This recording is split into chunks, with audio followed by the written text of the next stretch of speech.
Hello everyone, welcome back to part 2 of Cemetary Bait, one of the short stories written by Damon Runyon, in his novel On Broadway. And if you remember, our narrator is visiting a colleague or sort of friend of his who's in death row. In fact, he's ready for the death sentence tomorrow, or next day. Anyway, and he's going to tell his story. In the winter of 1925, I'm going southward by train on business bent. And the reason I do not reveal my destination at this time is because I do not wish to be recalled as ever hollering copper, even on a city, but I will say that it is a certain winter resort spot about as far below the Mason-Dixon line as you could get before you start swimming, and a very pleasant spot it is at that. The first night out on the train, I go into the diner and partake of a fish that is on the menu, because the steward of the diner weighs in with a strong shell for this fish, and the next thing I know, I'm back in my compartment as sick as anything, and maybe a little bit sicker. To tell the truth, I'm so sick that I think I'm going to pass away, and this thought disturbs me no little, as Tommy Entrada is looking forward to my arrival with keen interest, and I know that he is apt to take my passing away as a personal affront. Well, while I'm lying in my butt, as sick as stated, all of a sudden the door of my compartment opens, and a pair of specs and a short scrubby grey tash appear, and behind the specs and the tash is a stern-looking character of about 50 odd, who speaks to me in a gruff voice as follows. "See here now," he says, "what is all this runting and grunting going on? Are you sick?" Well, I say, if I'm not sick I will do until an invalid comes along. And then I start retching again, and in between retches I mention the dining car fish, and I tell the stern-looking character that if he would kindly get the dining car steward to step into my compartment for just 1 minute, I will die happy. "Oh, you speak great nonsense," the stern-looking character says. "You're not gonna die. Although, who knows but what you may be better off if you do. Not enough people know when to die. What ails you is potassium poisoning. And I will take charge of this situation myself, because I will be unable to sleep in this car with you screwing and mooning all night. I once get the same thing myself at Gloucester, Massachusetts," he says. "You will expect fish to be all right at Gloucester, Mass. If I remember, it is a mackerel in my case." Then he rings for the porter, and pretty soon he has the train secretary and the Pullman conductor and even a couple of other passengers running in and out of my compartment, getting him this and that and one thing and another, and dosing me with I do not know what. And sick as I am, I can see the stern-looking character is accustomed to having people step around when he speaks. Well, for a while I'm thinking the best break I can get is to pass away without any further lingering. Then, by and by, I commence feeling better, and finally I doze off to sleep.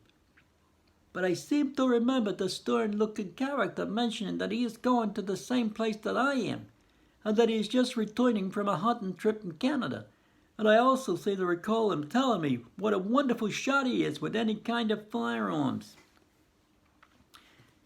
Afterwards, however, I figure I must dream on this, because the next morning the stern-looking character just glances in on me once and asks how I feel in a tone of voice that indicates he does not care much one way or the other, and after this I do not see hide nor hair of him, and I can see that he does not mean to make a friendship of the matter. In fact, when I'm getting off the train at my destination, I suddenly remember that I do not even know the stern-looking character's name.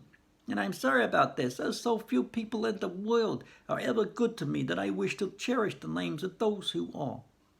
But of course, I now have no time for sentiment, as Judy calls me, and I do not bother to inquire around and about with references to the stern-looking character.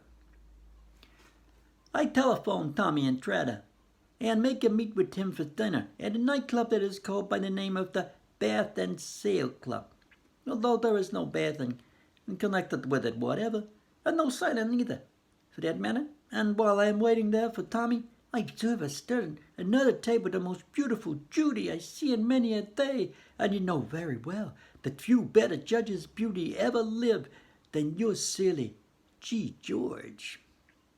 She is young and has hair the color of straw, and she is dressed in a gorgeous white evening gown, and she has plenty of junk on her in the way of diamonds, and she seems to be waiting for someone, and I find myself regretting that it is not me. I'm so impressed by her that I call Emile, the head waiter, and question him because Emile is an old friend of mine, and I know he always has a fund of information on matters such as this. Emile, where's the lovely pancake over there by the window? Cemetery Bait. Emile says. So I know he means she is married and has a husband who is selfish about her.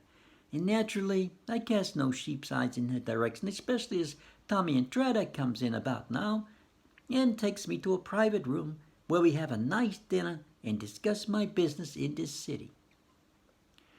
It is in pursuit of this business at the hour 1 a.m. on a warm Sunday morning that I am making a call at the residence of a character by the name of Colonel Samuel B. Venus, and I am in the boudoir of his ever-loving wife, and a beautiful room it is that, with the windows on one side looking out over the sea waves, and the windows on the other side overlooking a patio of whispering palm trees.